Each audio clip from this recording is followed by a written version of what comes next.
Assalamualaikum warahmatullahi wabarakatuh. Alhamdulillah, hamdan wa syukranillah, salatan wa salaman ala rasulillah. Rabbi syrahli sadri wa yassirli amri wahlul uqdatam min lisani yafqahu qawli. Allahumma fakihna fid din wa 'allimna ta'wil. Allahumma inna na'udzubika min hamazatis syayatin wa na'udzubika rabbi ayahdurun. Subhanaka la ilma lana illa ma 'allamtana innaka antal alimul hakim. Amma ba'd, ibu-ibu sekalian, kita lanjuti kajian kitab Nasaihul Ibad, nasihat untuk seorang hamba ya. Kita baca Ummul Quran Suratul Fatihah untuk pengarang kitab Nasaihul Ibad. Mudah-mudahan yang kita pelajari jadi ilmu manfaat buat kita bawa pulang nantinya. Ala hadhihi niyahu ala kulli niyatin shalihah ususul aliful kitab. Nasaihul Ibad. Susun syaitan Ahmad Syai'unillahi lahum al-Fatihah. A'udzu billahi minasy syaithanir rajim. Bismillahirrahmanirrahim. Alhamdulillahi rabbil alamin. Arrahmanir rahim. Maliki yaumiddin. Iyyaka na'budu wa iyyaka nasta'in. Ihdinas siratal mustaqim. Siratal ladzina an'amta 'alaihim ghairil maghdubi 'alaihim waladdallin. Rabbana ighfir lana wa liwalidayna amin. Ibu-ibu sekalian yang dimuliakan Allah Subhanahu wa taala, kalau bulan lalu kita terakhir bahas di maqalah al-khamisatu wal ishrun dan al-maqalatus sadisatu wal ishrun. Maqalah yang ke-25 dan maqalah yang ke-26. Bulan lalu saya sama suami ya Bu ya. Bareng ya kalau ibu-ibu hadir juga bulan lalu. Itu bahas tentang orang yang mengakui kekurangan ya. Jadi mengakui kekurangan itu tanda-tanda diterima amal. Kalau kita udah rajin muhasabah diri, ngakuin kekurangan, oh saya nggak lebih baik dari orang. Apa tuh kemarin kata Ustadz? Ya, kalau kita punya masalah sama orang lain, maka anggaplah diri kita yang salah sekalipun kita yang benar. Oh mungkin saya yang salah, mungkin omongan saya yang kurang tepat, mungkin cara saya yang kurang bijak. Ya. Dia mah gak ada salah, saya yang salah. Tuh orang yang selalu mengakui kesalahan dalam dirinya, sekalipun dia sebenarnya yang paling benar. Ini adalah tanda diterimanya amal oleh Allah Subhanahu wa taala. Kenapa orang yang begini amalnya mudah diterima sama Allah? Karena ketiadaan ujub, bangga terhadap diri sendiri.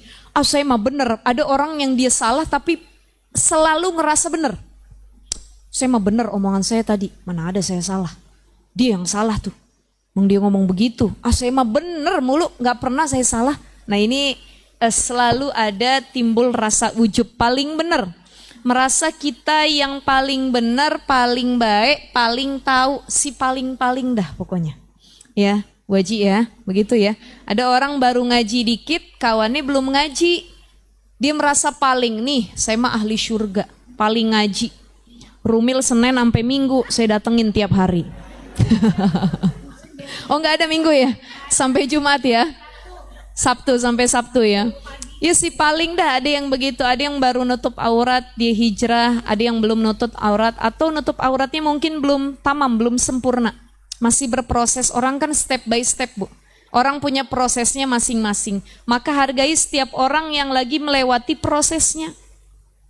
Lisan kita tuh nggak ada hak untuk menjudge orang lain, ngatain, mojokin orang. Dia ngapa sih model bajunya begitu katanya. Itu ngapa sih jilbabnya modelnya begitu. Ya dia lagi proses kok, ngapain kita komen. Nanti juga kalau hidayah Allah datang, mungkin bisa jadi dia lebih baik daripada kita. Jadi yang mengkomen itu tidak pasti lebih baik dari yang dikomen. Yang suka ngomongin orang tidak pasti lebih baik daripada yang diomongin. Kadang ada orang ngomongin orang, ngedikte orang, gibahin orang, bisabab punya rasa dengki. Ya, tahu nggak? Apa? Sini deh. Itu tuh katanya. Wah ilaha illallah. Saya mah bener katanya. Kayak melotot tuh mata. Makanya ada di TikTok itu gibah kor. Ya, jadi ini bahasa anak Gen Z sekarang ya. Ada Agustus Core, ada gibah, core macam-macam lah. Jadi bentuk-bentuk gibah di media sosial itu dari yang nenek-nenek, ibu-ibu, laki-laki, sampai anak kecil semua punya ekspresi gibah tersendiri. Jadi orang kalau udah gibah kan muka nggak bisa dikontrol, Bu, nggak bisa.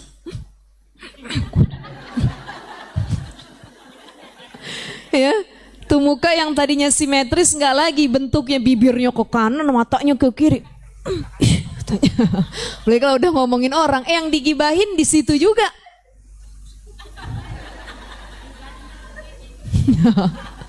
Orang nih, orang berkawan, Bu, temenan, kalau udah saling main mata, ya nggak usah deh temenan, suami istri. Kalau komunikasinya udah saling apa tuh namanya tuh isyarat mata, itu udah dalam tuh maknanya tuh. Ibu makan sama suami, makan ya, kok Ustazah tahu, saya juga begitu.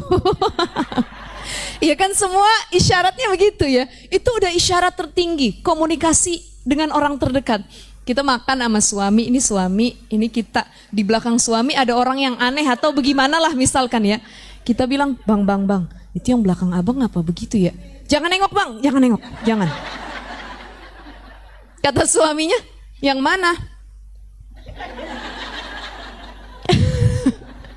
Itu kan pakai isyarat ya. Ada yang itu suami istri, ada yang berkawan juga begitu. Dia ngaji duduk di taklim, yang satu baru datang digibahin.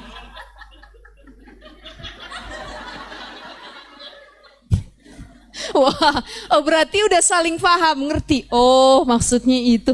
Itu namanya apa ya? Ruh yang udah saling menyatu gitu. Tapi kalau bisa ruh yang menyatu itu jangan dipakai buat ngejelekin orang.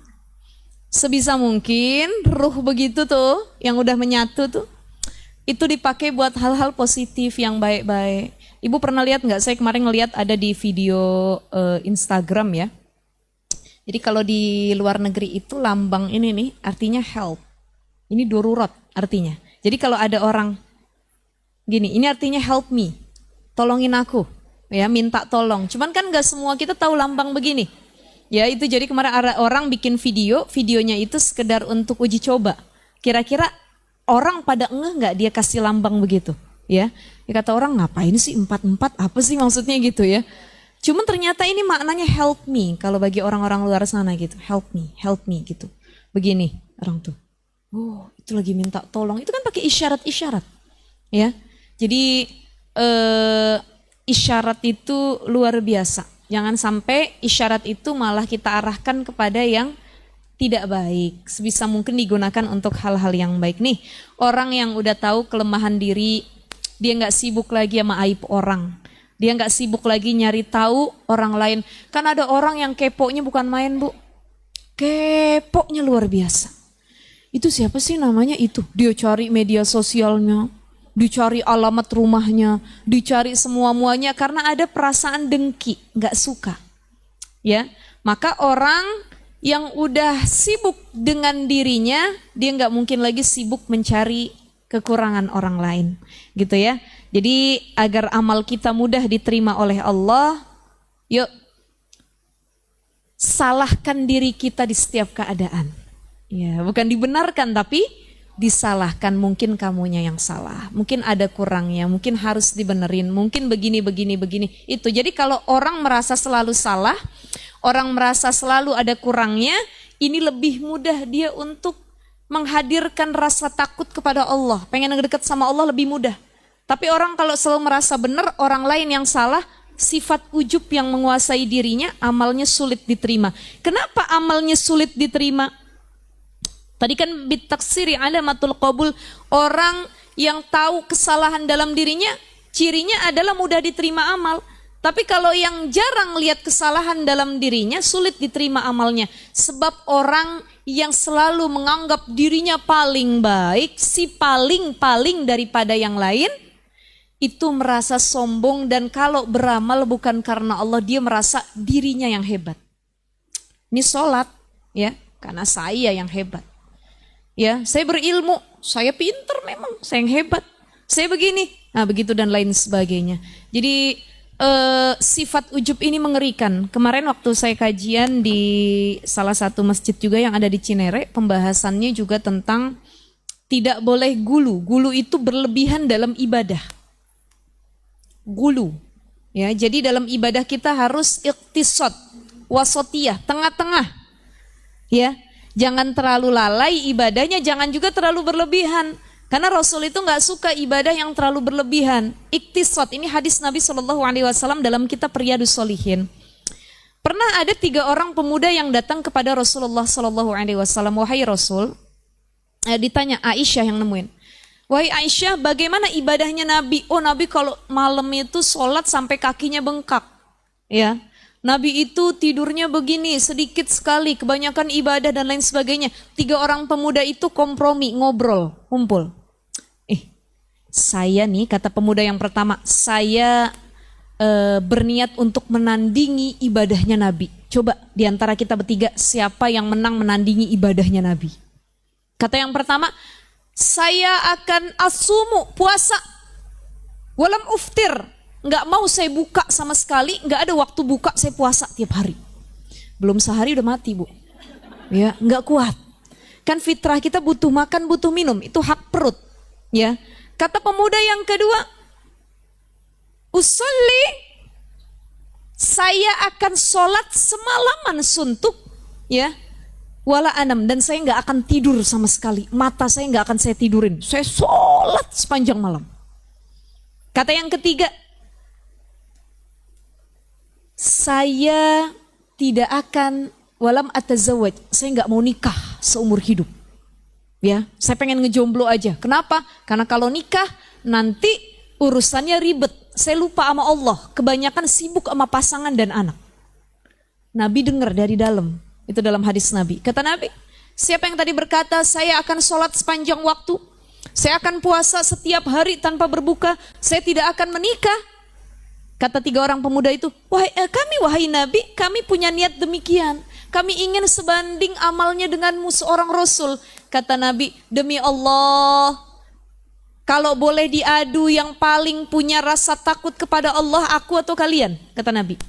Otomatis jawabannya, Nabi, aku yang paling punya rasa takut kepada Allah dibanding kalian, tapi ibadahku gak segitunya. Aku puasa dan ada waktu berbuka. Aku sholat dan aku memberikan hak mataku untuk tidur. Aku menikah, faman raghiba an sunnati falaysa minni, kata Nabi. Siapa yang gak mau nikah, dia gak suka sama sunnahku berarti. Aku juga nikah kok. Jadi kalian jangan coba-coba melebihi ibadahku. Karena yang paling takut tuh bukan kalian, sama Allah, aku, kata Nabi. Ini ada orang ibadah gulu, berlebihan. Padahal semua punya hak, mata punya hak untuk tidur, perut punya hak untuk dikasih makan, istri punya hak untuk dinafkahi lahir batin. Ada sahabat Nabi dulu yang istri sama anaknya nggak keurus, sahabat Amr bin As kalau nggak salah. Ditanya sama sahabat yang lain, kemana suamimu? Suamiku itu kerjaannya cuma bolak-balik ke masjid ibadah. Dia nggak ngasih nafkah ke anak istrinya, fokus cuman ibadah. Ini zolim apa enggak? Zolim. Ngasih nafkah ke istri dan anak ibadah bukan? Ibadah. Jadi bukan itu memaknai ibadah yang sebenarnya. Ya Bu ya? Bu, ada Sayyidatuna Zainab binti Jahsy. Zainab itu kan ada beberapa, ada Zainab binti Jahsy, ada Zainab binti Muhammad, ada Zainab binti Ali bin Abi Thalib gitu ya. Zainab binti Jahsy ini adalah istrinya Nabi. Zainab binti Jahsy itu kalau lagi sholat, dia masang tali antara satu dinding, satu tiang masjid dengan tiang yang lainnya. Nabi nanya pas masuk masjid, ini tali siapa? Talinya Sayyidah Zainab, wahai Nabi, kata sahabat yang lain. Kenapa dia pakai tali? Iya, kalau Sayyidah Zainab lagi sholat, kemudian capek, ngantuk, bisa sender ke talinya. Kata Nabi, lepaskan tali ini.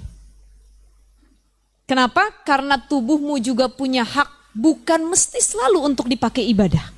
Jadi kalau ibu lagi baca Quran, udah ngantuk, berhenti dulu. Tidur dulu, kata ibu-ibu, main HP dulu dah, biar seger. Akhirnya main HP ketiduran, ya. Udah lagi main HP ketiduran, tuh HP nimpa kepala lagi, ceplak. Ya Allah, ya Allah ya Rahman. Itu Jadi kasih hak tubuh kita juga untuk istirahat. Gitu ya ibu-ibu ya. Jadi jangan sampai timbul rasa ujub gara-gara berlebihan ibadah. Dan itu akhirnya malah menjauhkan diri kita kepada Allah Subhanahu wa ta'ala. Itu bulan lalu kita bahas itu ya Bu ya. Kita masuk di pembahasan selanjutnya. Masih makalah yang as-sadisatu wal ishrun. Kemarin sudah dibahas juga oleh Ustadz Azhari ya. Makalah yang ke-26 kufranu ni'matil lu'mun. Kufur nikmat itu tercela. Artinya nggak bersyukur sama nikmat Allah itu tercela. Kemarin sudah disampaikan kalau kita dapat nikmat yang disuka itu namanya syukur ya. Tapi kalau dapat nikmat yang nggak disuka namanya syakur ya. Kalau ada nikmat yang nggak kita suka itu namanya syakur. Tapi kalau nikmat yang disuka namanya syukur. Kalau kita dapat nikmat kita ucapkan alhamdulillahi rabbil alamin. Kalau kita dapat ujian dari Allah ucapnya alhamdulillah ala kulli hal. Jadi dua-duanya tetap alhamdulillah. Masih kita muji sama Allah ya. Kenapa kufur nikmat itu tercela? Ya, bisa jadi ujian yang Allah kasih, di balik itu ada hal luar biasa yang Allah berikan kepada kita semua. Warawat Turmuzi an Ibnu Umar anna Nabi sallallahu alaihi wasallam, bahwasanya Nabi sallallahu alaihi wasallam bersabda, apa kata Nabi? Qala khoslatani man kanata fihi katabahullah syakiran sabiran. Kata Nabi sallallahu alaihi wasallam ada dua perilaku ya, khoslatani man kanata fihi, siapa yang punya dua perilaku ini atau ada pada dirinya, katabahullah syakiran sabiran, dia akan dicatat oleh Allah sebagai orang yang bersyukur, sabiran orang yang sabar ya. Wa man lam takuna fihi, siapa orang yang enggak punya dua hal ini pada dirinya, yaktubuhullahu syakiran wala sabiran, maka Allah tidak mencatatnya sebagai orang yang bersyukur, enggak pula dicatat sebagai orang bersabar. Siapa orang yang dianggap bersyukur dan sabar ini golongan yang pertama.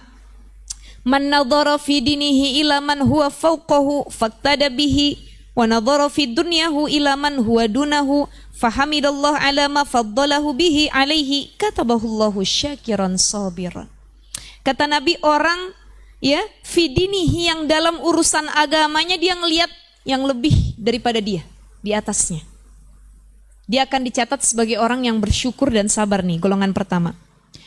Wa nadhara fi dunyahu ila man huwa dunahu, dan kalau perkara dunia dia lihat orang yang lebih di bawah dia. Ya. Jadi kalau dalam ibadah, ibu lagi futur nih, lagi lemes ibadahnya. Ya Allah, pengen datang ngaji kerumil, males bener. Kita lihat teman kita di media sosial yang tiap hari ahli ngaji, taklim sana sini datang. Kita bilang, ya Allah, dia aja bisa, masa saya enggak ya? Aduh, saya nggak mau ketinggalan solehanya. Saya harus fastabiqul khairat. Dalam urusan dunia, lihat yang lebih dari kita, biar kita semangat buat melakukan ibadah. Tapi dalam perkara dunia, wa nazara fi dunyahu ila man huwa dunahu. Kalau dalam perkara dunia, lihat yang lebih susah dari kita. Man huwa asfala minkum, ya Allah, kita punya mobil, dia mau boro-boro mobil, motor aja nyicil. Yang naik motor, ya Allah saya punya motor, dia mau naik sepeda digoes, capek. Kata yang naik sepeda, alhamdulillah kesian, yang jalan kaki kagak punya apa-apa. Kata yang jalan kaki, alhamdulillah kesian, yang naik kursi roda didorong kemana-mana. Itu kan ngelihat yang lebih susah dari kita. Maka golongan pertama ini adalah orang yang dicatat syakiran sabiran, orang bersyukur, orang bersabar. Dia syukur karena diingatkan ke atas terkait amal, dan bersabar, dia bersyukur karena ngelihat orang yang lebih susah daripada dia di dunia, dan dia bersabar untuk mengejar amal ibadahnya, ngelihat orang yang lebih hebat dalam ibadahnya. Itu. Dan golongan kedua, apa kata Nabi? Wa man nazara, siapa orang yang melihat fi dinihi ila man huwa dunahu, dia ngelihat orang yang ibadah dalam perkara agama, dia ngelihat yang di bawahnya. Wa nazara fi dunyahu ila man huwa fawqahu, kalau dunia dia ngelihat yang di atasnya. Kebalikan yang pertama tuh. Apa Bu yang kedua? dalam urusan agama dia ngelihat ke bawah. Kalau dalam urusan dunia dia ngelihat ke atas. Kalau yang pertama tadi apa? Dalam urusan agama dia ngelihat ke atas. Dalam urusan dunia dia ngelihat. Ini kan permainan kata aja bolak-balik. Cuman maknanya dalam, ya. Fa'asifa ala ma fatahu lam yaktubullahu syakiran walas sabiran. Kemudian gara-gara dia ngelihat yang dunia tuh ke atas mulu, dengak mulu begini. Katanya. Ya Allah. Ya kan kalau kepala kita dengak mulu aja pegel ya Bu. Bener gak Bu? Apalagi yang dilihat perkara yang nyakitin hati. Ya Allah cakep bener tuh mobil tuh. Masya Allah. Ya Allah tinggi bener rumahnya nih ya Allah. Masya Allah. Dunia mulu yang kita lihat ke atas. Lam yaktubullahu syakiran walas sabiran. Enggak Allah catat dia orang bersyukur maupun sabar. Ya. Kenapa? Karena dia sedih melihat ketertinggalannya. Dia mah cepat bener beli mobilnya. Dia mah jadi orang kaya cepat bener. Kok saya mah gini aja ya Allah. Katanya dunia itu berputar. Kok saya nggak muter-muter ya Allah. Stop di sini aja kok orang bisa berputar dunianya. Nah, sedih kita perkara dunia yang ketinggalan. Maka nggak Allah catat sebagai orang yang syukur dan sabar. Kalau semua yang kita inginin Allah kasih Bu, Ibu, coba kita bayangin kalau semua yang kita pengen Allah kasih, kita nggak ada sabarnya, pahalanya dikit. Kita doa ngangkat tangan, ya Allah saya pengen jadi orang kaya, langsung dikayain sama Allah. Ya Allah saya pengen jadi orang begini, diberi sama Allah. Satu, nggak ada kita merasakan lika-liku kenikmatan dalam berjuang, ya. Dan prosesnya itu kan luar biasa. Nih kata orang yang udah kaya raya, sukses dunianya. Dia flashback ketika lagi susah, ya Allah. Dulu telur 1 biji di dadar buat 7 orang. Ini kata orang yang udah senang nih. Ya Allah, ternyata makan ayam goreng 1 itu buat sendiri.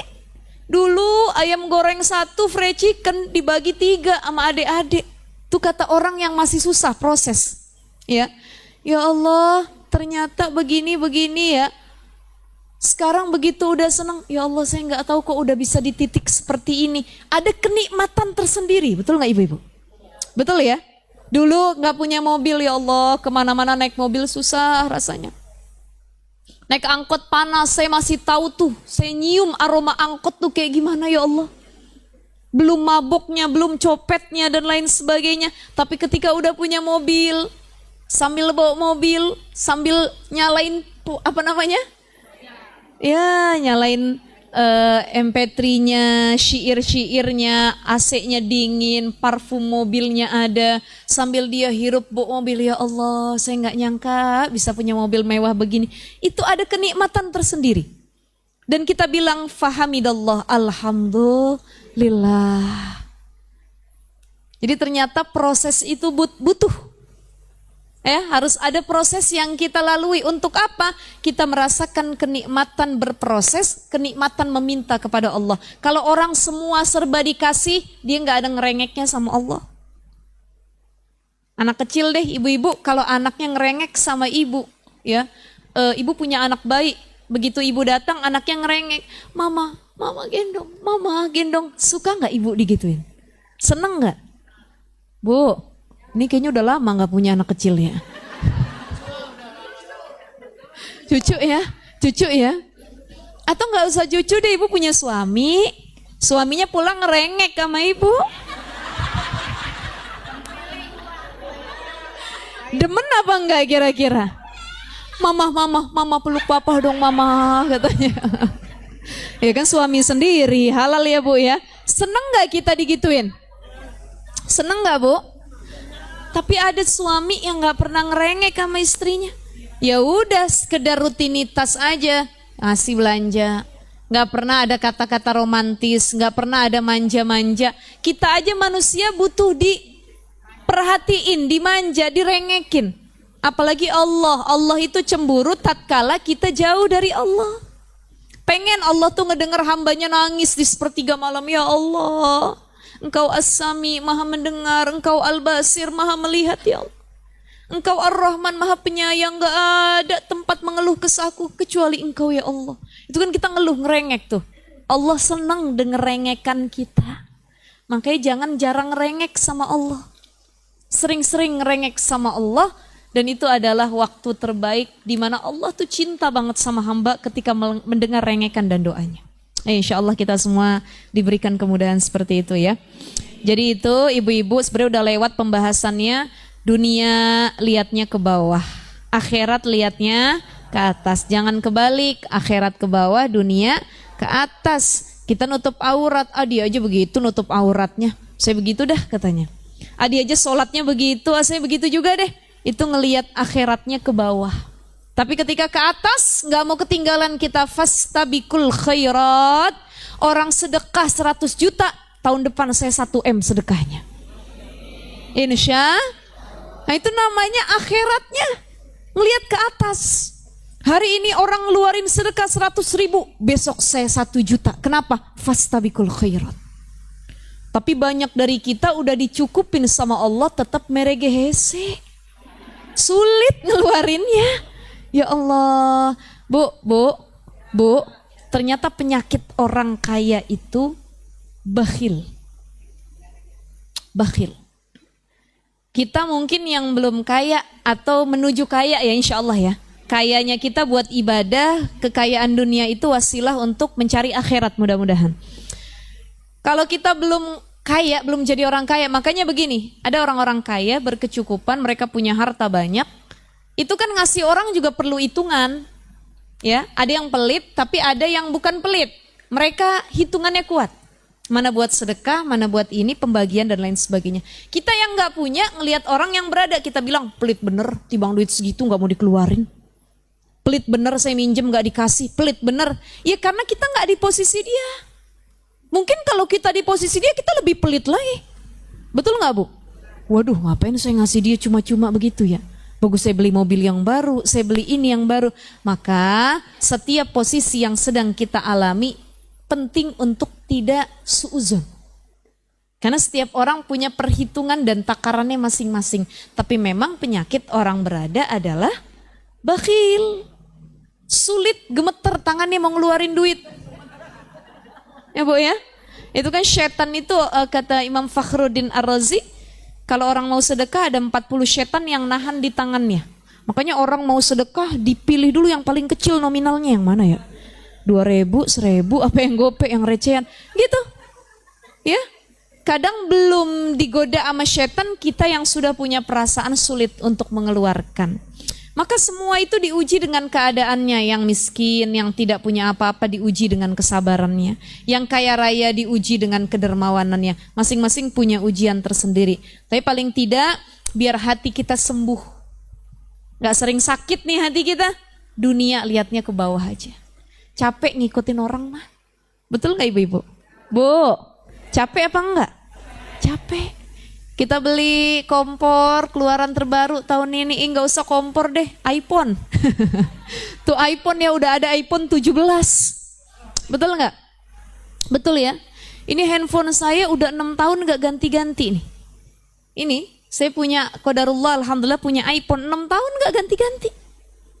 Awet, satu awet. Yang kedua, saya punya prinsip, apalagi suami saya handphonenya udah jalan 7 tahun lebih tuh. Ya, saya bilang, Bi, apa Abi nggak mau ganti? Belum rusak katanya. Saya juga begitu, kalau belum rusak belum diganti. Walaupun banyak keluaran terbaru. Kenapa? Itu cuman sekedar nyape-nyapein hati, pengen ikut-ikutan. Padahal mah moto bisa sama. Lihat YouTube bisa sama. Ya, sama pokoknya. Cuman kan ikut-ikutan, ada istilah tadi FOMO. Oh, punya iPhone 11 pengen 12. Baru punya 12 udah keluar yang 13. Kan capek. Kenapa? Karena ada orang yang punya harta benda cuman sekedar gengsi, bukan fungsi. Maka mari sama-sama ibu-ibu kita lihat yang di bawah kita. Alhamdulillah handphone saya masih bagus. Kesian yang handphonenya dikaretin kemana-mana. Kan ada ya Bu ya? Yang dikaretin tuh handphone ada. Alhamdulillah begitu. Ini ngelihat ke bawah dalam urusan dunia bikin hati kita tidak begitu gampang dimasuki penyakit hati insya Allah. Baik, kita ke makalah selanjutnya sesuai tema kita hari ini. Wal maqalatus sabi'atu wal ishrun, makalah yang ke-27. Qala syair, berkata penyair, min bahril kamilil majzuwi, ya berupa syair bahar kamil majzu. Apa kata penyair itu? Ya man bidunya hushtagal qad gharrahu tulul amal, wahai orang yang sibuk dengan dunianya, qad gharrahu tulul amal, sungguh tertipu dirinya oleh angan-angan panjang. Ya man bidunya hushtagal, ya awalam yazal fi ghaflatin hatta dana minhul ajal, atau tidak henti-hentinya ia dalam kelalaian hingga dana minhul ajal, dekat sama dia kematian. Banyak orang yang gak tahu kalau kain kafannya hari ini lagi ditenun. Banyak orang yang gak tahu itu. Dan orang yang luar biasa adalah orang yang sudah mempersiapkan kematiannya sejak dini. Bu, Ibu, salah satu amalan guru-guru besar, orang-orang soleh. Saya punya guru dulu di pondok.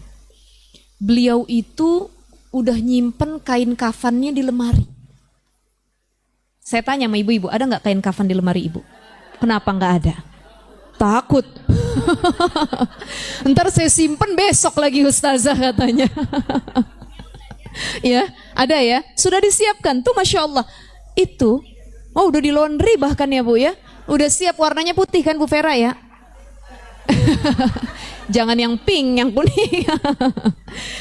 Nah ini apa, orang-orang solih terdahulu. Saya punya guru, kata guru saya bilang, kenapa beliau naruh kain kafannya di lemari? Ketika buka lemari itu sebagai zikrullah, zikrul maut, pengingat kematian. Ini yang kita bahas pagi ini angker nih. Dunia dan kematian. Bu, pulang dari sini kita beli kain kafan, siap apa enggak? Ini lemes bener jawabnya kayaknya. Oh daftar, dibagiin ya, dibagiin. Oh gitu. Ibu-ibu yang mau kain kafan tinggal daftar katanya. Ya, ini hatinya ngerinyut semua. Ya Allah, saya takutnya daftar, naruh ke lemari, besok lagi gitu ya. Nah itu kita nggak tahu kan meninggalnya. Jadi begini, ada orang-orang yang wafat dan keluarganya tuh sulit nyari kain kafan. Bahkan bukan cuman baju selama di dunia yang harus paling bagus kita siapkan, tapi bagaimana kain kafan menjelang kematian kita siapkan sebaik mungkin. Anda nggak tahu yang namanya kematian. Emang kalau ada kain kafan angker bu. Kemarin bu, saya cerita sama ibu-ibu. Ada yang ngubungin saya. Bu, ada yang ngubungin saya, asisten saya bilang, Ustazah, ini ada yang mau endorse katanya. Saya bilang endorse apa? Kan biasanya orang endorse baju, makanan, begitu ya. Endorse-nya kain kafan. Saya deg-degan kan? Saya bilang. Jadi ada yang mau endorse kain kafan. Jadi dia punya satu kotak. Satu kotaknya tuh isinya udah lengkap. Kain kafan, parfum, buhur, semuanya tuh ya pokoknya ya. Itu mau endorse katanya. Gimana, diterima apa enggak? Saya bilang, jangan dah kalau di endorse. Saya bilang, nge-endorse-nya bagaimana? Saya bingung bikin kontennya. Betul nggak ibu-ibu? Masa saya pakai tuh kain kapan? Iya kan, betul ya? Betul ya? Ya oke, ya Allah ya Rahman. Udah deh, saya bingung kontennya. Saya bilang kalau yang lain-lain kan pakai baju dipakai, jilbab dipakai. Cuman kain kapan bagaimana bikin kontennya gitu ya. Tapi ini jadi pengingat buat kita semua. Bahwa jadi disebutkan hatta dana minhul ajal, kematian itu dekat sama kita. Yang paling dekat sama kita bukan suami. Ibu, ibu lagi diri, ada orang liatin. Kata saya bilang, Bu, lihat itu malaikat maut lagi ngeliatin. Gemeter apa enggak? Apalagi kawan Nabi Sulaiman saat itu. Akhirnya pemuda itu bilang, wahai Nabi Sulaiman, tolong deh, kamu kan punya kekuatan. Ya, punya kelebihan yang Allah kasih, bahkan jin-jin aja jadi pasukan kamu. Tolong terbangin saya ke India, itu kan ada di Jazirah Arab ya. Terbangin saya ke India biar saya nggak ditemuin sama malaikat maut. Maka diterbangkanlah laki-laki itu ke dunia, ke India sama malaikat Israel. Kemudian keesokan harinya malaikat Israel datang nemuin Nabi Sulaiman. Kata malaikat Israel bilang, wahai Nabi Sulaiman, mana pemuda yang kemarin sedang berdiri dengan engkau ya, berbicara. Sudah aku terbangkan ke India, katanya biar nggak ketemu dengan malaikat Israel. Oh begitu, pas banget kata malaikat Israel. Hari ini saya dapat perintah sama Allah, ada pemuda yang dicabut nyawanya di India. Coba ibu-ibu. Artinya kita nggak bisa ngumpet dari malaikat Israel. Ya, biarpun ibu punya ruang bawah tanah dalam rumah, ya pokoknya nggak bisa nemuin saya itu malaikat Israel. Bisa, dia bukan manusia, dia utusan Allah. Ini kan kalau udah ngomongin mati angker, Bu. Ya Allah, mudah-mudahan panjang umur ya semua kita dalam ketaatan. Kalaupun wafat mudah-mudahan dalam keadaan husnul khatimah. Apa dalam syair ini disebutkan? Ya man bidunya hushtagal qad garrahu tulul amal. Orang-orang yang sibuk dengan dunia, banyak kita sibuk sama dunianya. Qad garrahu tulul amal, kita banyak ketipu oleh angan yang panjang, sering berangan-angan. Kalau saya nanti kaya raya, saya mau ke sini. Bulan depan saya ke sini. Nanti tahun depan saya beli ini. Angannya panjang. Banyak. Bahkan banyak orang yang angannya di luar nalar. Dia nonton sinetron, dia nonton drakor, dia nonton apalagi dracin ya, series-series, ngelihat itu pemainnya ganteng-ganteng bener, berangan-angan. Coba laki saya model begitu ya katanya. Masya Allah, tiap hari saya nggak bolehin keluar rumah dah katanya. Kita angan-angan tuh semua, sampai ke bawah mimpi. Ada orang yang angannya panjang, dia ketipu bahwa dia sedang disibukkan dengan dunia. Makanya i'mal li dunyaka ka'annaka ta'ishu abadan wa'mal li akhiratika ka'annaka tamutu godan. Ya, beramallah kamu untuk dunia kamu seolah-olah kamu panjang umur. Saya kerja kenapa? Ya untuk hidupin keluarga. Kali-kali saya panjang umur begitu untuk bertahan di dunia. Wa'mal li akhiratika ka'annaka tamutu godan. Dan jangan lupa dengan amal akhiratmu, takutnya besok kamu mati. Kan begitu. Jadi mati itu walikulli ummatin ajal dalam Al-Quran kata Allah. Setiap makhluk Allah ajal, punya batas tenggak waktu. Ada limitnya. Pasti rusak. Makanya kalau kita memaknai ayat ini dengan sebaik mungkin, walikulli ummatin ajal, fa idza jaa ajaluhum la yastakhiruna sa'ata wa la yastaqdimun. Yang namanya ajal enggak bisa dimaju, enggak bisa dimundur. Tadi kan, tolong dong Nabi Sulaiman pindahin saya ke India. Ya akhirnya ajalnya beneran di situ. Kan semua terserah Allah. Gimana Allah, bukan kita yang ngatur. Ya, atau kita nyogok malaikat. Begitu datang malaikat Israel, saya bayar dah 10 M katanya. 5 tahun lagi gitu ya, bisa apa enggak? Enggak. La yastakhiruna sa'ata wa la yastaqdimun. Kalau udah datang itu ajal, enggak bisa dimaju, enggak bisa dimundur. Atau ada orang yang ajalnya masih lama, akhirnya dia bunuh diri. Inilah kenapa orang-orang yang bunuh diri haram masuk ke surganya Allah. Karena dia sudah menyalahi ajal, aturan Allah. Itu kan memaksa untuk membunuh dirinya sendiri. Ya. Allah nggak ridho sama orang-orang yang bunuh diri. Ya jadi ibu-ibu, kurang lebih keinginan ketika di dunia itu ada 2. Ada himmah, ada khayal. Ada himmah, ada khayal. Himmah itu dia punya keinginan, ya. Jadi kita manusia punya keinginan, boleh atau enggak? Boleh, mangga silakan, itu fitrahnya. Himmah itu punya keinginan, tetapi keinginannya itu dibarengi dengan usaha yang keras sambil dia terus berdoa. Itu namanya himmah. Keinginan yang dibarengi dengan usaha keras dan juga doa, itu himmah. Saya pengen jadi orang kaya, saya berusaha, saya berdoa. Jangan doa aja ngangkat tangan, ya Allah kayakan saya, kerja kagak, belajar kagak. Bagaimana mau jadi orang kaya, berkecukupan? Yang kedua ada khayal. Khayal itu pengen sesuatu tapi nggak mau berusaha, ngayal doang. Kalau saya jadi orang kaya bagaimana ya? Kalau saya jadi orang pintar bagaimana ya? Kalau saya jadi begini-begini gimana ya? Tapi tidak ada usaha dan doa, itu namanya khayal. Nah, kita dilarang untuk berkhayal. Makanya kalau bahasa Indonesianya jangan berkhayal mulu. Jangan ngelamun mulu. Kan banyak orang ngelamun, yang dilamunin adalah sesuatu yang dia inginkan, tapi nggak ada usaha. Kalau bahasa orang Cinere, dia ngedeprok aja depan rumahnya ya. Sambil ngopi, sambil ya Allah ngedeprok, dia berhayal. Itu namanya khayal. Tapi kalau himmah, dia punya keinginan dan ada usaha keras serta berdoa meminta kepada Allah Subhanahu wa ta'ala. Kemudian apa terusan syair ini? Al-mautu ya'ti baghtatan, kematian itu datangnya tiba-tiba. Wal qabru sundukul amal, sementara kubur adalah peti amal.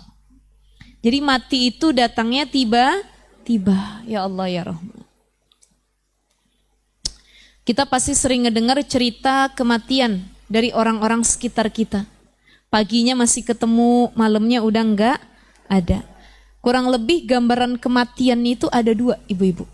Ya ini kita bahas mati nggak apa-apa ya Bu ya. Kematian itu terbagi 2. Kita baca tuh dalam surah An-Nazi'at. Wan-nazi'ati gharqa wan-nasyitati nashta. Ini 2 ayat yang jadi reminder buat kita semua. Pertama, ada orang yang dicabut nyawanya oleh Allah. Wan-nazi'ati gharqa, keras, sulit. Ayah nyabutnya. Ini kematiannya Fir'aun gambarannya dalam Al-Quran. Jadi Gorqa ini dinisbatkannya kepada kematian Fir'aun kala itu. Sakaratul mautnya tuh sulit. Ya Allah ya Rahman. Mudah-mudahan Allah kasih kita husnul khatimah ya. Kemudahan di akhir hayat. Ini analoginya. Wan-nazi'ati Gorqa, dicabut nyawa dengan sulit ini seperti paku. Ibu mukul paku di tembok. Sampai kenceng. Tuh paku udah nempel bener ke tembok. Satu ketika ibu pengen pindahin pakunya, dindingnya. Saya mau cabut nggak cakep kayaknya kalau pajangannya di sini. Pakunya kan kudu dicabut dulu. Dicabutnya keras. Ibu ambil apa namanya tuh? Tang yuk. Cabut pakai tang berkali-kali, putar lagi. Itu gambaran wan-nazi'ati gharqa. Ya Rabb.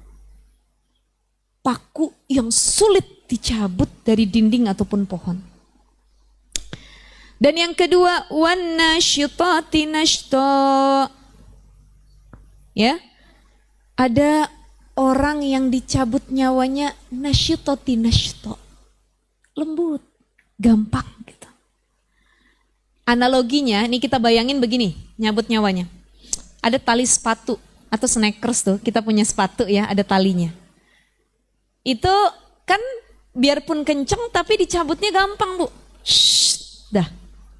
Makanya diikatnya jangan diikat mati. Kalau diikat mati sulit. Kenapa ada orang, ini pertanyaan yang jadi pertanyaan pentingnya begini. Kenapa ada orang yang ketika dicabut nyawa susah sama Allah? Karena dia sudah mengikat mati dunia dalam hatinya. Makanya dicabutnya susah. Kenapa Fir'aun dicabut nyawanya susah? Fir'aun bukan cuman menaruh dunia dalam hatinya, dia ngaku jadi Tuhan. Susah. Makanya orang yang cinta sama dunia, hubbud dunya wa karahiyatul maut, kata Nabi. Ini penyakit orang akhir zaman nanti, cinta dunia, takut sama mati. Cinta bener saya sama dunia, cinta banget sama suami, cinta banget sama anak. Itu semua yang kita miliki sekeliling kita kan dunia. Oke, dalam surah Ali Imran apa pesan Allah? Ini kasih peringatan buat kita. Zuyyina linnasi hubbus syahawati minan nisa. Yang disebutin pertama perempuan, bahwa ternyata perempuan itu racun dunia. Ada lagunya tuh ya. Wanita racun dunia. Oh, itu racun paling mematikan perempuan. Makanya Al-Quran nyebutnya bukan anak dulu, bukan harta dulu, tapi an-nisa, perempuan. Zuyyina linnas hubbus syahwati minan nisa. Tipu daya perempuan bukan main. Makanya jadi perempuan pilihannya cuma 2. Jadi khairut dunya al-mar'atus salihah, sebaik-baik perhiasan dunia, wanita soleha. atau seburuk-buruk fitnah dunia. Pilih, mau jadi perhiasan dunia apa fitnah dunia? Dua. Insya Allah yang hadir perhiasan dunia semuanya. Wanita solih. Ya, hubbud dunia, cinta sama dunia sulit dilepas. Cinta mati, ada orang bilang, saya mah sama laki saya cinta mati, saya mah. Ya, mati-matian pokoknya. Cuman kalau ketika lakinya mati, dia mau ikut dikubur apa enggak? Jadi bohong itu mah. Ya Bu ya. Itu kan banyak lagu-lagu juga, ya kalau lagu-lagu cinta kan menggambarkan perasaan orang jatuh cinta ya. Tapi pada aslinya enggak begitu. Enggak begitu. Ada lagu tuh, kan ku arungi 7 laut samudra katanya. Oh 7 laut samudra dilewatin katanya. Saya rasa nyebrang Lampung aja udah habis ya. 7 laut samudra. Oh, itu. Cintanya tidak berlebihan. Cinta sekedarnya. Benci sekedarnya. Sekedarnya aja. Suami saya ada, besok Allah ambil. Anak saya ada, ini titipan Allah. Harta saya banyak, ya, kun fayakun, bisa jadi nanti hilang diambil Allah. Itu semua titipan Allah. Jadi kenapa ada orang yang wafatnya sulit, berat, sakaratul mautnya menyakitkan, wa nazi'ati gharqa. Sebab dia udah ngikat mati dunia dalam hatinya. Sebagaimana tali sepatu yang diikat mati sulit, kudu digunting dulu. Makanya malaikat Israel begitu nyabut nyawanya, ini hati udah ngikat mati dunia, malaikat pun mati-matian mencabut nyawanya. Tapi wanasyitati nashto, ya Allah. Dicabut nyawa dengan lemah lembut, ditarik tali sepatu. Shhh. Makanya ada orang-orang solih yang mengatakan bahwa kematian itu adalah kenikmatan. Kita belum sampai tingkatan itu. Ya, kita takut, betul nggak Bu? Beda sama orang-orang solih, para anbiya, para sahabat Nabi. Ada Bilal bin Rabah yang suka azan Bu, yang suaranya bagus. Kata Bilal bin Rabah, ketika kematian sudah dekat kepadanya di sakaratul mautnya, beliau mengatakan, besok aku bertemu Robku. Karena beliau merasakan kematian itu adalah kenikmatan untuk bertemu dengan Robnya. Sayyidina Ali bin Abi Thalib, ketika beliau sakaratul maut, apa yang dikatakan? Gadan alqal ahibbah. Gadan alqal ahibbah. Besok aku ketemu sama yang aku paling cintai, Allah. Dia udah nganggap kematian itu nikmat. Ya Allah, kita malu ya Bu ya. Malu kita. Rasulullah ketika dicabut nyawanya, ketika sedang sakaratul maut, apa yang Nabi katakan? Ila rafiqil a'la. Aku pengen ketemu sama yang maha tinggi, Allah, rafiqil a'la. Pengen bertemu Allah, kata Nabi. Ya. Atau fustu wa rabbil Ka'bah. Aku pengen ketemu sama Tuhan pemilik Ka'bah. Kata mereka. Ketika mau meninggal, mau sakaratul maut. Maka kalau kita punya orang tua, keluarga, sahabat, pasangan, mereka sudah di detik-detik akhir kematiannya, jadilah orang yang memberikan kebaikan di akhir hayat mereka. Banyak anak kumpul ketika emak bapaknya sakaratul maut. Kumpulnya bukan doa, bukan talqin, bukan baca Quran, baca Yasin, tapi malah rebutan harta warisan. Kumpul anaknya 5-5-nya. Gak ada yang baca Yasin, gak ada yang baca Quran, gak ada yang talqinin. La ilaha illallah Muhammadur Rasulullah. Kata Nabi SAW, man qala la ilaha illallah Muhammadur Rasulullah dakhalal jannah. Silahkan masuk surga, kata Nabi. Dan itu sulit diucapin ketika di akhir hayat. Orang tuh kan kalau lagi akhir hayatnya, kematiannya, ya, lisannya tuh keluh, haus, susah ngomong, Allah, gitu kan? Terus saya waktu itu nyaksiin sakaratul maut ibu saya yang stroke 5 tahun ya Bu ya. Ya Allah ya Rahman. Ditalkinin sama ayah saya, la ilaha illallah. Susah ngomongnya. Ya Allah ya Rahman, susah ya Bu ya. Jadi yang bikin kita mudah nanti melewati sakaratul maut, dicabut nyawa dengan sangat mudah, bukan karena amal kita yang banyak, bukan karena kita yang hebat, tapi karena rahmat Allah dan karena di setiap amal solih yang kita lakukan, niatnya karena Allah, bukan cinta sama dunia. Ya, dunia mah tempat singgah, rest area, bentar doang. Ya kan ada tujuan utamanya, ibu mau ke puncak nih, kan mampir rest area, bentar doang di situ. Nanti lanjut lagi, apa yang mau dibeli di rest area? Isi bensin, kan? Beli makanan, bekal, buang air gitu ya. Habis itu jalan lagi ke tempat tujuan. Ya, jadi ada orang-orang solih, para anbiya yang dia menganggap kematian itu sebagai kenikmatan. La yastakhiruna sa'ata wa la yastaqdimun. Makanya Imam Al-Ghazali mengatakan ada dua pokok penting yang bisa menjadi penyebab orang itu panjang angan-angan, banyak kepengen. Ya.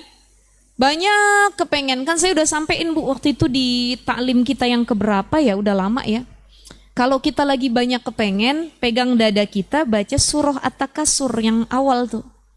Alhaakumut takasur hatta zurtumul maqabir. Itu lagi nguatin hati. Alhaakumut takasur, bermegah-megahan itu adalah perkara yang Allah benci. Hatta zurtumul maqabir, ujung-ujungnya kamu masuk kubur gitu.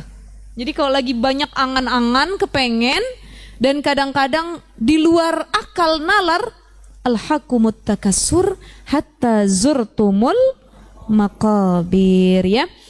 Ini kata Imam Al-Ghazali dua hal yang bikin kita banyak angan-angan. Satu, kebodohan, gara-gara gak pernah ngaji, jauh dari ulama, gak pernah datang taklim, gak pernah buka Quran, gak pernah dengar nasihat, akhirnya dirinya dihinggapi dengan kebodohan. Orang kalau gak punya kegiatan positif, gak produktif, gak pernah bergaul, kerjaannya diem aja, gak pernah ngaji, gak ada ilmunya, banyak angan-angannya.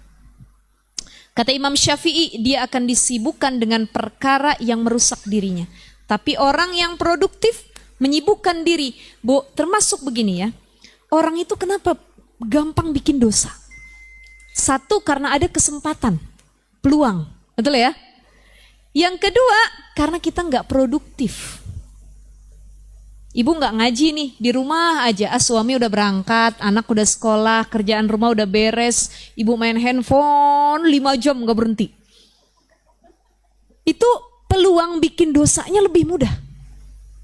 Dosa gibah, dosa ngejelekin orang via media sosial dengan jarinya, dosa mata melihat hal yang tidak baik.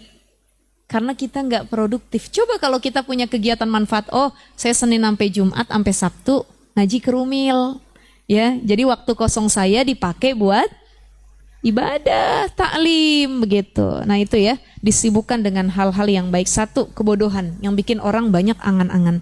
Dan yang kedua tadi, cinta dunia dan terlalu senang dengan dunia. Hubbus syahawati minan nisa, ada orang yang terlalu senang dengan perempuan. Kan main senangnya sama perempuan. Ya. Bahasa kitanya mata keranjang. Pokoknya doyan perempuan. Perempuannya itu nomor 1 buat dia gitu ya. Mau itu pasangannya, mau itu orang lain, pokoknya perempuan jadi tujuan utamanya. Wal banin, senang terlalu sama anak-anak, melalaikan kita, akhirnya sholatnya ketinggalan, ibadahnya enggak ini, udah yang penting nyenengin anak. Wal qanatiril muqantarati minadz zahabi wal fiddah, perhiasan dunia, punya emas, punya perak, melalaikan dia. Wal khailil musawwamati wal an'am, ternak, deposit, properti, khailil musawwamati, kendaraan yang bagus. Kalau zaman dulu di zaman Nabi kendaraan paling bagus tuh kuda. Kuda tuh mahal harganya. Ya Bu ya. Kalau sekarang ya mobil, pesawat, kapal, motor, itu kan kendaraan. Orang terlalu sibuk dengan kendaraannya, cinta sama dunianya, akhirnya habis. Terlalu senang dengan dunia yang dia miliki. Nah ini dua hal kata Imam Al-Ghazali, kebodohan karena dia nggak pernah belajar. Yang kedua, terlalu cinta sama dunia dan bersenang-senang dengan dunia sehingga dia banyak angan-angannya. Ya, ibu-ibu ya, maka jangan sampai hati kita terikat dengan dunia. Agar nanti sakaratul maut dicabutnya bukan nazi'ati gharqa, tapi wana syitati nashto. Dan apa? Biar hati kita nggak terlalu cinta sama dunia. Apa kiat-kiatnya? Terakhir ibu, karena sudah 11.20. Ini kata Imam Al-Muhasibi dalam kitab Risalatul Mustarsyidin, wa aslu fasadil qalbi tarkul muhasabah li nafsi wal i'tirazi bitulil amal. Satu, jangan banyakan bengong. Ya, jangan ngelamun mulu, bengong mulu. Dan bengong kita kadang-kadang lagi dengki sama orang, mikirin punya orang. Cakep bener katanya. Ini apa dan lain sebagainya. Jangan sering berangan-angan, berhayal. Yang kedua, banyakin muhasabah diri, nangis kalau malam sebelum tidur. Ya Allah, kalau Engkau izinkan besok pagi, izinkan aku untuk bangun lagi ya Allah. Izinkan aku bisa melihat dunia. Makanya orang-orang soleh itu kalau bangun tidur, dia baca doa bukan sekedar doa di mulutnya. Alhamdulillahilladzi ahyana ba'dama amatana wa ilaihin. Itu kan kita nih sekedar baca doang. Tapi kalau orang-orang soleh, mereka menghayati doa ini. Alhamdulillahilladzi ahyana. Ya Allah, ya Allah, saya bisa bangun lagi ketemu keluarga. Ba'dama amatana, setelah semalaman saya mati. Tidur itu kan setengahnya kematian kata para ulama. Dan ada yang ketika tidur nggak bisa bangun lagi. Berapa banyak orang yang mati dalam keadaan tidur. Makanya kalau bangun tidur, alhamdulillah. Dan orang kalau mau tidur, dia takut bikin dosa. Kenapa? Takut nggak bangun lagi besoknya. Itulah anjuran Nabi kalau mau tidur, wudhu dulu. Sholat sunnah wudhu, muhasabah diri para ulama. Sebelum tidur itu dia istighfar. Rabbana dzalamna anfusana wa illam taghfir lana wa tarhamna lanakunanna minal khasirin. Dia nangis, ya Allah. Ya Allah, hari ini saya bikin dosa. Ya Allah, saya takut besok gak ada umur saya lagi. Ya Allah, ampuni. Ya Allah, siapa yang hari ini saya sakitin hatinya, maafin saya ya Allah, maafin. Ini muhasabah diri namanya, Bu. Jadi bukan cuman muhasabah akhir tahun. Ada orang kalau menjelang tahun baru, dia bikin acara muhasabah akhir tahun, muhasabah awal tahun. Dan muhasabah sebenarnya itu adalah muhasabah dengan diri sendiri. Bukan ibu datang ke pengajian, diajak nangis-nangis bersama, ini muhasabah. Nyampe pulang ke rumah, ibu ketawa-tawa lagi, lupa sama kematian. Lah tadi baru nangis katanya ya. Ada orang yang tadinya nangis, keluar ta'lim dia bikin dosa lagi. Terus apa makna muhasabah di dalam tadi? Jadi kalau pengen muhasabah bukan yang ngejar orang yang suruh muhasabahin kita. Tolong dong ustadz, ustazah muhasabahin saya. Ceramahin saya nih biar saya nangis. Bukan itu. Muhasabah itu ngelihat kekurangan diri sendiri, mereminder diri sendiri. Self-talk. Ngobrol sama diri, kurang kamu apa ya? Ya Allah, ya Allah, saya gini bener ya Allah, ya Allah. Itu namanya muhasabah diri sendiri. Jadi bukan ngarepin orang, ya, bukan ngarepin orang. Itu beda. Ibu datang dimuhasabahin nama orang dengan muhasabah diri sendiri, vibes-nya berbeda, rasanya beda. Jadi kalau mau tidur banyakin muhasabah, insya Allah. Dan terakhir ibu-ibu, warwa ad-Dailami annahu sallallahu alaihi wasallam qala. Ad-Dailami diriwayatkan dari ad-Dailami bahwasanya Nabi SAW bersabda, tarkud dunya amaru minas sabri, meninggalkan dunia lebih pahit, ya. Meninggalkan dunia itu lebih pahit, wa asyaddu min hatmis suyuf. Meninggalkan dunia lebih pahit dari sesuatu yang pahit. Ibu pernah nggak makan mengkudu? Mengkudu pahit ya? Pahit kan? Baunya aja nggak enak kan? Itu lebih pahit lagi dari mengkudu. Ya, meninggalkan dunia saking beratnya. Ibu kan makan yang pahit berat nih. Kita ngerasa berat. Dan ninggalin dunia rasanya juga berat, Bu. berat. Maksudnya bukannya kita nggak butuh sama dunia ya, dunia itu butuh. Makanya zuhud itu dimaknainya jangan salah kaprah. Zuhud itu bukan nggak punya apa-apa. Kok anaknya nggak disekolahin, kita menzuhud katanya. Kok anaknya nggak dikasih makan, kita zuhud. Kok nggak beli kendaraan, kita zuhud, takut cinta sama dunia. Bukan begitu. Zuhud itu adalah mengelola dan memiliki dunia yang kita genggam untuk wasilah mendapat akhirat. Kita punya harta jadi orang kaya boleh, tapi harta yang kita punya jadi wasilah kita dapat kebaikan akhirat. Itu zuhud namanya. Jangan-jangan yang zuhud orang-orang kaya. Tuh. Bukan yang orang gak punya. Maka zuhud itu bukan bersemedi di gunung, di ibadah, gak kenal dunia, bukan itu. Tapi tatkala yang dia miliki menjadi wasilah untuk terus ingat kepada akhirat, itu zuhud namanya. Ya, jadi ninggalin dunia asyaddu min hatmis suyuf fi sabilillah, pahit dan lebih berat dari tebasan pedang di jalan Allah, lebih menyakitkan, tapi insya Allah dipermudah buat kita yang tidak ingin mengikat mati dunia dalam hati kita. Sekali lagi banyakin muhasabah diri, sering ingat kematian, aksiru dzikra hadhimil lazats. Bayangin perkara yang mutusin kenikmatan dunia, itu biar kita nggak begitu cinta sama dunia sementara. Yang ketiga, sering-sering ngelayat orang mati. Kalau perlu masuk kamar mayat tuh, dia tiap rumah sakit ibu datang, liatin mayatnya tuh, ya Allah udah jadi mayat katanya begini ya. Yang keempat, jenguk orang sakit, biar tahu ya Allah begini kalau sakit ya, oh begini lemah kita manusia. Ini kan rumah sakit banyak nih di Depok ya Bu ya, dari ujung sampai ke ujung. Ibu tiap hari ngiter aja, ngiter. Kata satpam mau ketemu siapa? Ya mau nengok aja orang sakit, buat jadi muhasabah diri, gitu ya Bu ya. Nah itu, pandang bahwa semua yang kita miliki adalah titipan dan yang paling dekat adalah kematian. Serta kematian itu datangnya tiba-tiba. Terakhir Bu, Allah kemarin saya punya teman masih muda umurnya, ya seumuran ibu-ibu dah. Berapa ibu-ibu? 25 apa 17 banyak kan? 17 tahun ke atas ya, bener ya, nggak ada yang ke bawah kan?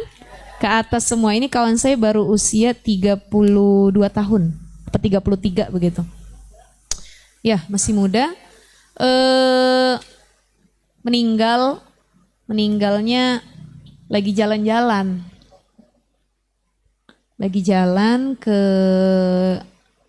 satu pantai pulau. Ya kan banyak pulau-pulau indah ya, di Pulau Seribu, pulau mana, ini pulau di ujung kulon sana. Sama anaknya satu, sama suaminya, dia punya anak dua, yang satu lagi nggak dibawa. Rencana mau diving tuh, mau apa?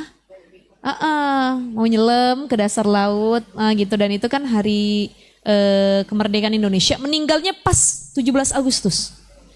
Jadi dia dan timnya itu pengen bawa bendera, ditancepin di bawah laut, gitu kan, ada komunitasnya tuh ya, begitu. Tapi nggak sempat untuk turun, tiba-tiba baru sampai penginapan hotelnya, demam.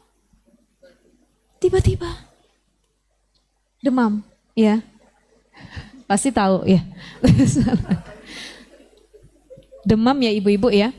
Demam, qadarullah sampai kejang demamnya, wafat.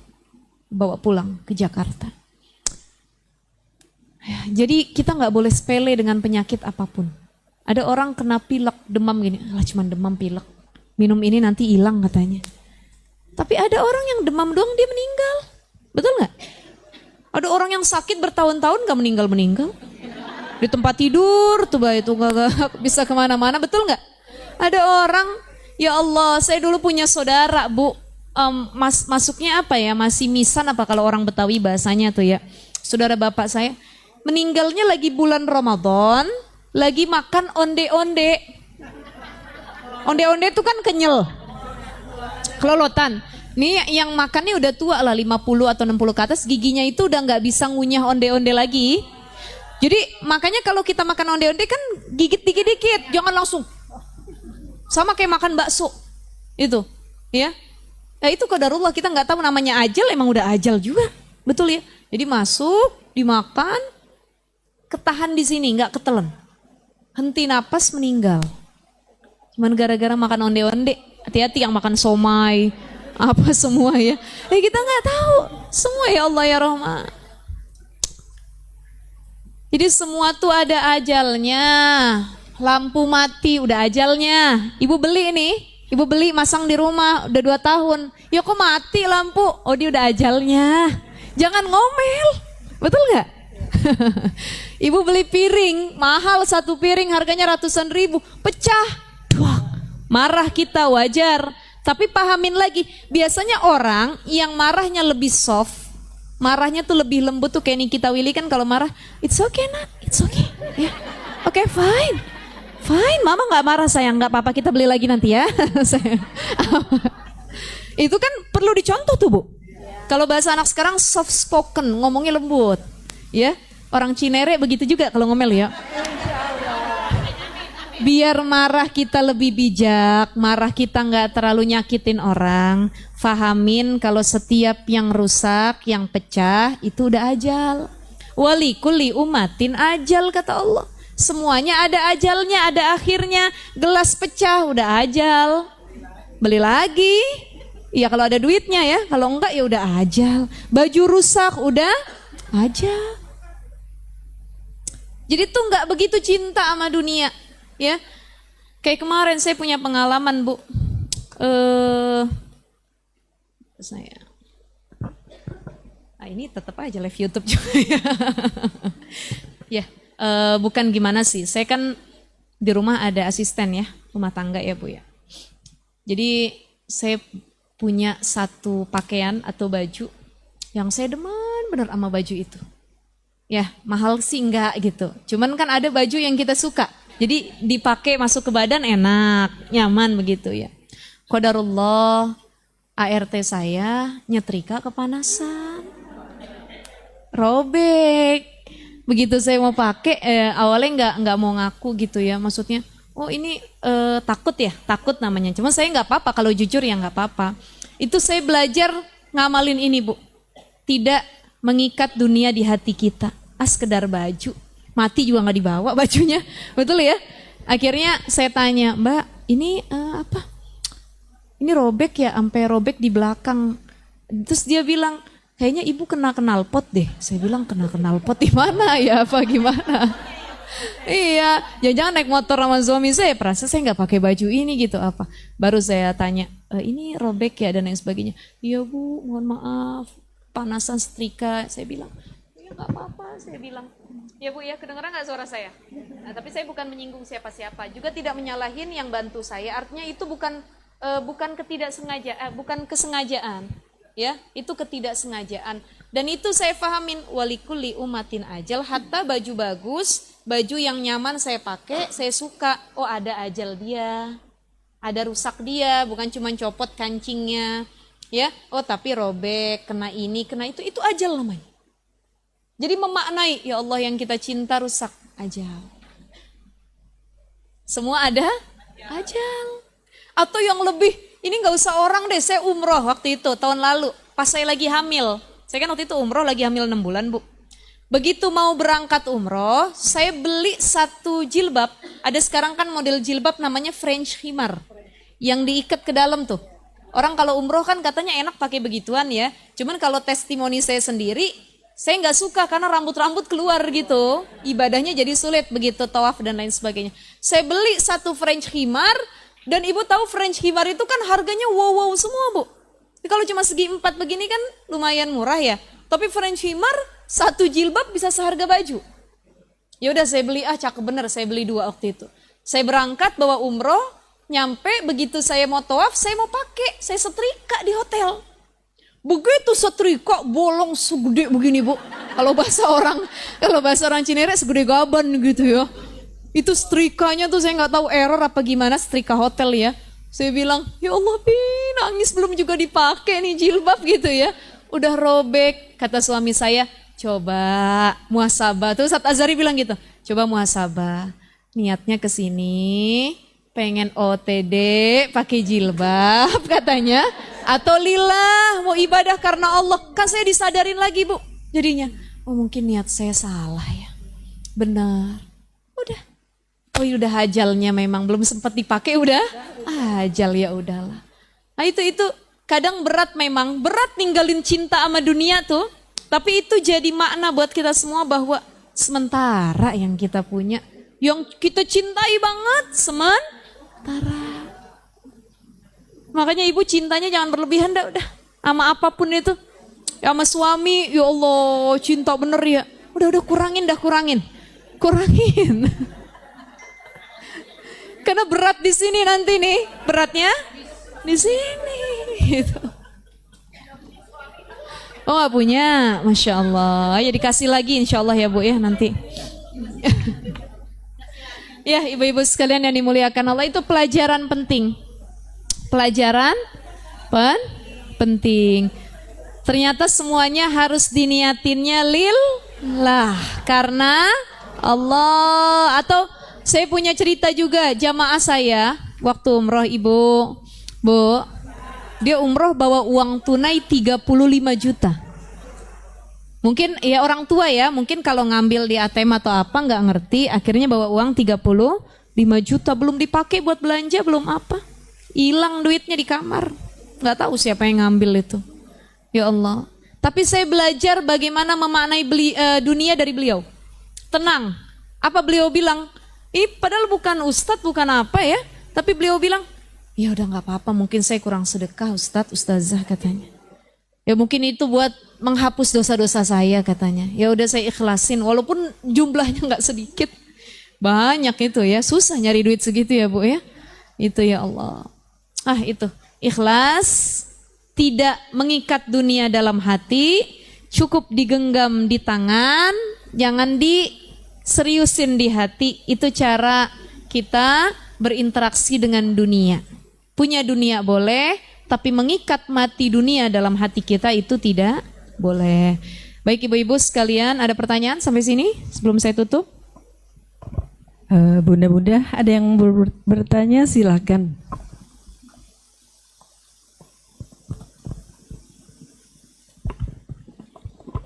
Assalamualaikum warahmatullahi wabarakatuh. Waalaikumsalam warahmatullahi wabarakatuh. Saya cuma menanyakan ini, kalau kita mentalkinkan seseorang itu, kalau dengan kalimat Allah aja itu apa bisa? Apa boleh gitu? Kalimat Allah aja gitu, Allah gitu. Bisa. Ya, zikrullah itu kan dahsyatnya bukan main. Zikrullah, makanya jangan sepele sama orang yang rajin zikir. Maksudnya memaknai tadi kematian. Suami waktu meninggal saya cuma bisa mau meninggal gitu. Gak apa-apa. Yang penting masih tersebut kalimatullah gitu. Jadi kalau dia nggak bisa baca lengkap la ilaha illallah Muhammadur Rasulullah itu kan kepanjangan ya. Cuman bisa Allah itu juga sudah bagus. Dan bagus sekali karena di akhir hayatnya masih bisa nyebut nama Allah. Gitu. Sama ini waktu mau berwudu itu kan harusnya kalau itu kan dengan air mengalir ya. Saya waktu itu kan di baskom itu dengan waslap aja. Sebenarnya itu nggak boleh ya. Tapi waktu itu saya mungkin karena ilmu kurang, saya lakuin itu apa gimana ya itu? Iya, jadi kalau wudu itu kan ghuslun, maknanya membasuh, bukan mengusap. Jadi sama kayak ibu-ibu begini, misalkan umroh ya. Kan umroh itu kita suka bawa spray atau apa sih, botol kecil buat kalau wudu. Di tengah-tengah tawaf kan ribet nih bolak-balik nih. Udah bawa spray gitu. Nah spray itu bukan langsung disemprotin ke ibu, langsung diusap, bukan gitu caranya. Ya, tapi dibasuh, ditaruh di tangan, semprotin yang banyak, baru disiram ke muka, dibasuh gitu. Jadi bukan pengen simple kan, ada begitu kan? Iya kan? Itu namanya bukan ghuslun gitu. Jadi harus seperti itu, bedakan ya. Jadi dialirin dan dibasuh mukanya. Bismillahirrahmanirrahim. Bukan langsung semprot atau dilap. Itu bukan ghuslun, tapi ghuslun itu membasuh. Gitu. Seperti itu ya.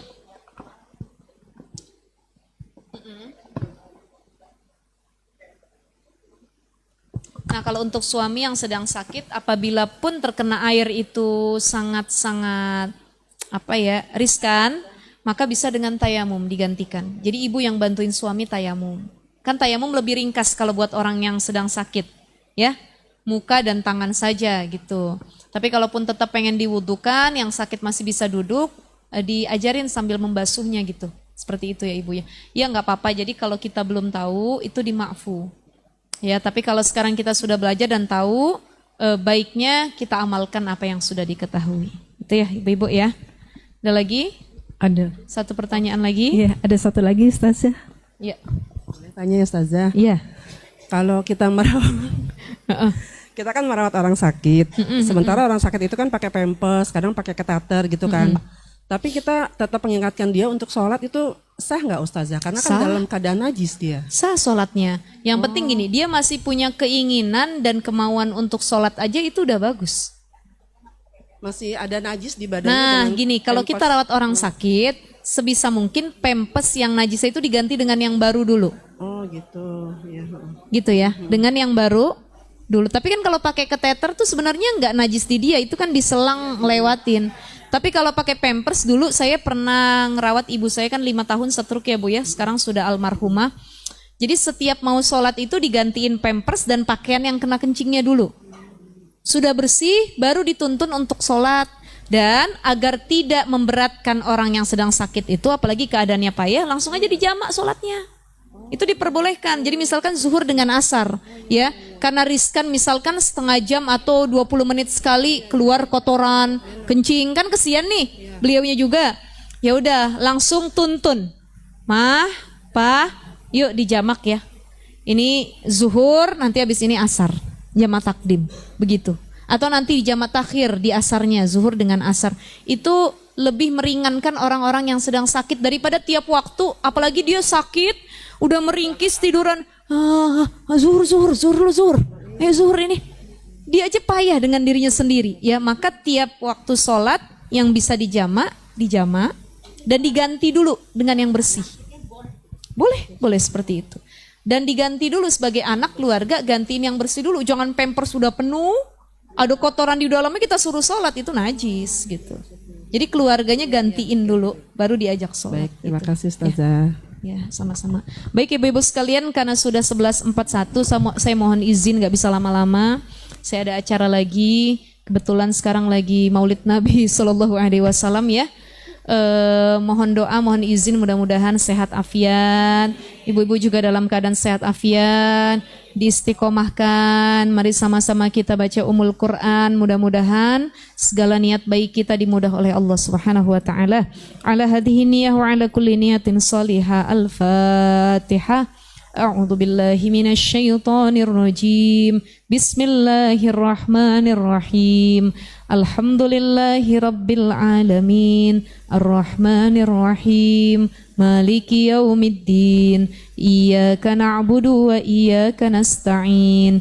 Ihdinas siratal mustaqim. Siratal ladzina an'amta 'alaihim ghairil maghdubi 'alaihim waladdallin. Rabbana ighfir lana wa liwalidayna amin. Kurang lebihnya mohon maaf. Assalamualaikum warahmatullahi wabarakatuh.